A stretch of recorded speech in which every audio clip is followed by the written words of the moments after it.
He turns his head to the left and stares off into the distance at nothing. Why is it like this? I mean, to the untrained eye it doesn't appear to be that bad, but that is full 20%. One would think that a school with such a huge pool of women would be a man's dream, but no! What I am about to tell you could blow your mind. Are you ready? I don't know where this is going, but I think I won't be missing much by cutting out now. No, I am not ready. It only gets as far as turning the doorknob before Kenji starts talking again, showing that he really doesn't care if my mind is blown or not. I believe that this school is a battleground, the site of a feminist infiltration. The disparity in the number of men to women is a clear sign of how far they have come. In case this Cold War turns hot, they will have superiority in numbers. Just another skirmish in the eternal war against the forces of the feminists. They're everywhere. In Japan, women outnumber men. It's not a 60-40 split, but it's only a matter of time, man. Even in America, women are the majority by a hair. They're building up their numbers. In the past, the build-up of military has always been the clearest sign of imminent war. Japan is just the first step. Our economy is badass and the country itself is small and isolated, yet a huge part of the Pacific in terms of political value. The perfect target. They're so cunning, as expected of women. Soon, the day will come when Kenji's voice trails off ominously. That is why you can't trust them. They will string you along and then kill you, just as they killed me. You will end up just like me. Oh hell no. I can't stop myself from blurting it out. Hey, what the hell does that mean? You said it, not me. It's the best I can think of. I need a drink.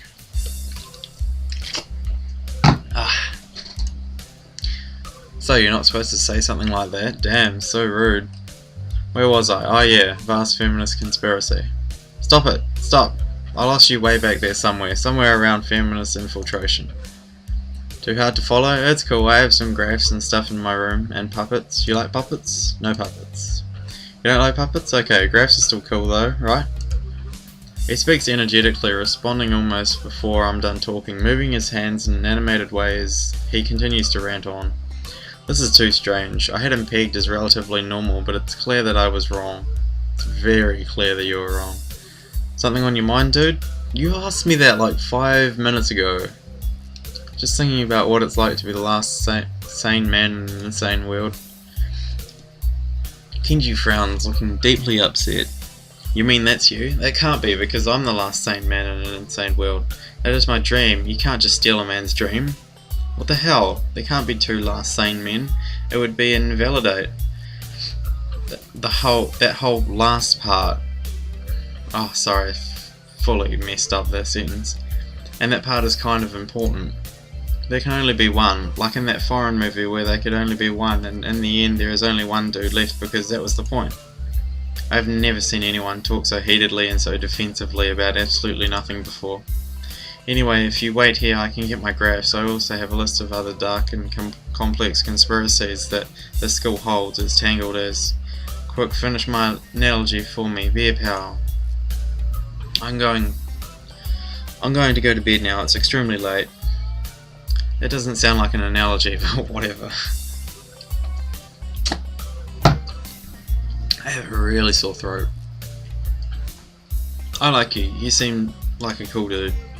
Most people don't understand what I'm talking about. I don't fucking understand what you're talking about. When I try to explain the vast feminist conspiracy to them, denial is a terrible thing. Later.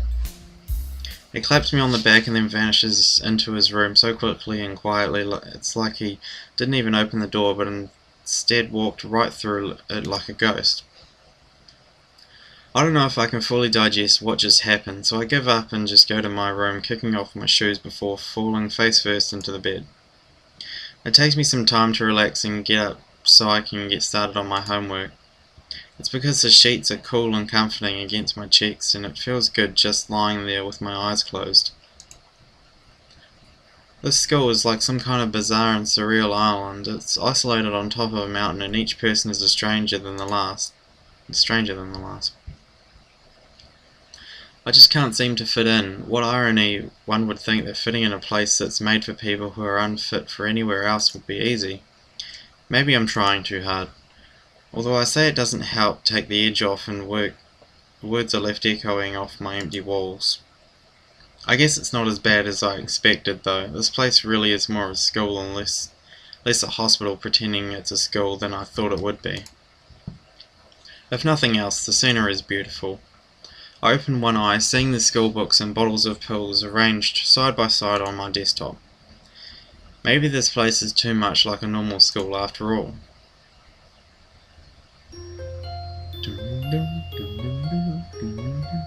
Katawa Shoujo, Katawa Shoujo. Gotta do the chilled cows. I feel very tired this morning, probably because yesterday itself was a very tiring day. On top of that, I woke up far earlier than necessary. After saying hi to Shizune and Misha, I start doing the work as instructed from the board. It already looks like today is going to be heavy. I don't have a problem with that now though. Shizune and Misha might jump on me trying to get an answer about whether or not I've decided to join the student council, even if it's just one day. I wouldn't put it past them to try, and I don't have an answer for them if they do, so the situation is convenient for me. About 10 minutes into class, Hanako walks in and takes a seat, but no one looks at her. The teacher doesn't even comment on her lateness. He does, however, stop us to say that we're going to break into groups again. I turn my head and see that Shizune and Misha are looking at me. Shizune gives me a smile that is equal parts cute and menacing. This is a smile that says, "We have you now, there is no escape."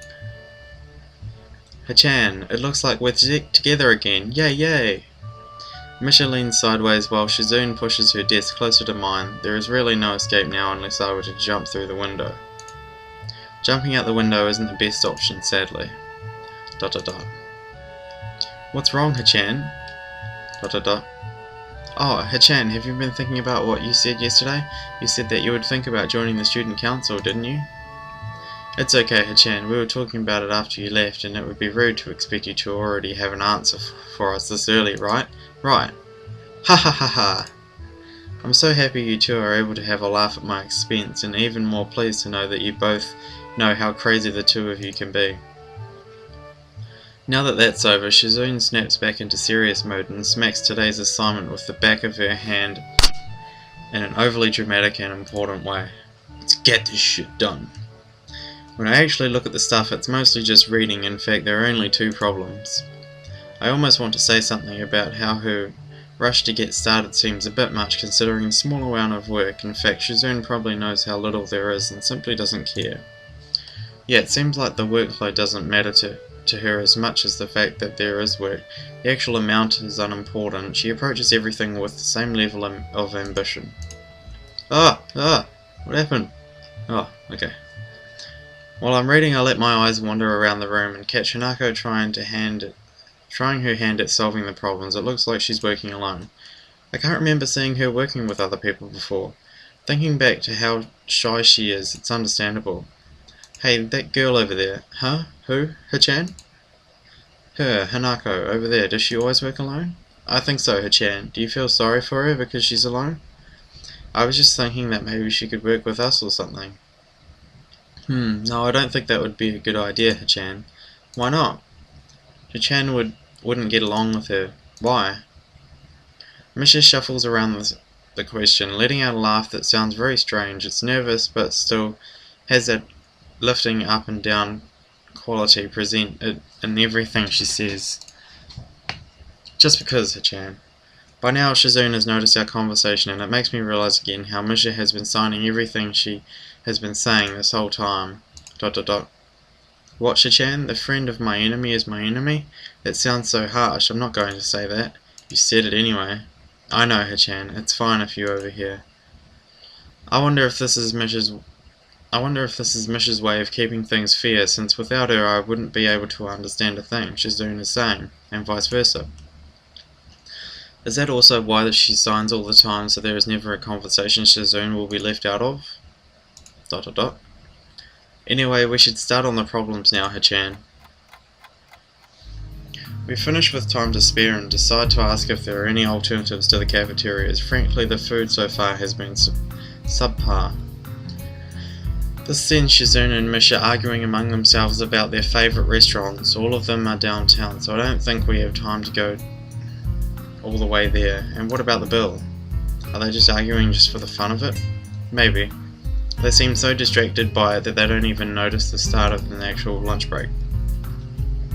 I look over my shoulder towards the back of the classroom. She seems to be studying her notes from the previous class. Did I read all of that? Oh, I did, yeah, okay. I'm losing my damn mind. It's an odd sight. Everyone else in the class is busying themselves with a lunch break. Socialising, gossiping, rearranging desks, the ones with actual box lunches mixed in and chattering like everyone else, only interrupted by short bouts of eating. But when I watch Hanako, it feels that I'm the only one who could see her, almost as if she was invisible, sort of hiding in plain sight. Is she being bullied? Is she isolating herself from the rest of the class on her own accord? I see her look over her shoulder towards the classroom's rear door. Come to think of it, she hasn't turned a page since I've started watching her. I guess she's waiting for someone. What to do? Go talk with Hanako. I still feel bad for making her run away yesterday, so I'd better say something. Hey there, Hanako. Hisao? Well, at least she remembers my name. Hey, I just wanted to apologise for yesterday. I didn't mean to startle you or anything. I'm just new here and I thought I should get to know my classmates. As Hanako looks up at me, I notice her scowling once more. It's a little bewildering, but you can barely notice it from across the room. But it's so noticeable from up close up. That's okay. It was my fault.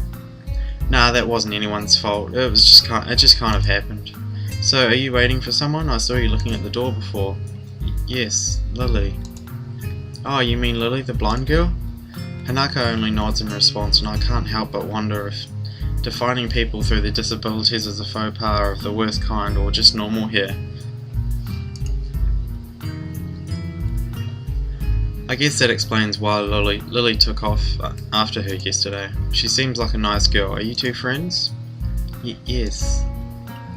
As if hoping for Lily to appear, she checks over her shoulder again. I think I'm making her nervous again. I hope I'm not disturbing you right now. No, that's not it. It's just easier if Lily doesn't come here. Oh, because it's hard to get around the classroom? Not really. Hanako's gaze drifts past my shoulder and towards Shizune. Shizune? Hanako nods again. What about her? Don't they get along? Hanako shakes her head. Clearly this is something she doesn't want to talk about.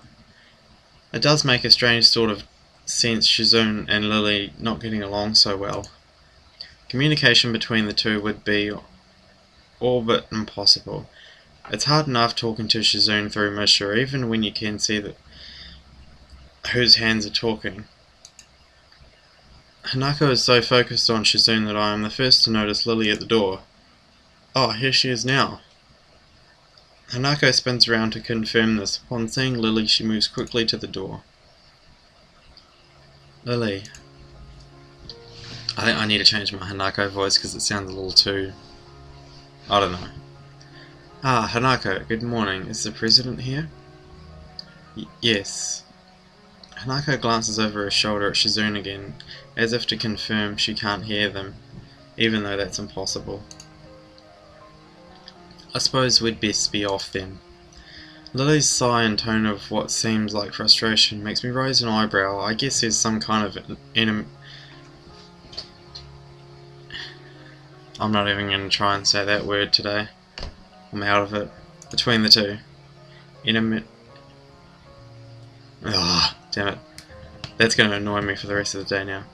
It's intriguing, but that's not really something I'd ask about. I'm sure if they wanted me to know, then they would tell me. It's only my third day here. I should be trying to make friends, not finding out why people are enemies. So it's a little funny to find out that this school has little feuds, just like my old high school. Even if people are more tolerant of others, they're still going to get on each other's nerves. Hey Lily, how are things? I'm sorry I made you run off yesterday. Oh my, is that Hisao? I didn't realise you were here. It seems that Lily is a little embarrassed about being so frank in front of me. Sorry Lily, I thought you realised. No, it's alright Hanako. Hisao, please don't worry about yesterday. It was just a misunderstanding. If you say so. I'm still working this place out. Well then, I think you'll find most of the people here are a lot more forgiving than elsewhere. If you are feeling a little confused, please don't be afraid to ask questions. Sure, I'll remember that. Lily? Lily gives a small nod of acknowledgement. I'm sorry, Hisao, but we must be off. Hanako really doesn't look all that comfortable here right now, and Lily still seems a little embarrassed. I wonder if my apologies really made any impact. Mind if I accompany you two? I know I'm kind of pushing it, but Lily hums quietly, still smiling. I'm sure that we could accommodate you, can't we, Hanako? She looks at Lily, then at me, and then she freezes, wide-eyed. Sure. Well then, shall we go? I'm sure Lily wouldn't do this so easily if she saw how scared Hanako looks, but it can't be helped now. Declining after the deal is sealed would only cause confusion and problems. So we leave, all three together, and that is where I'm going to end it because my voice is starting to trail off. Yeah, I will be back at a later date. Goodbye.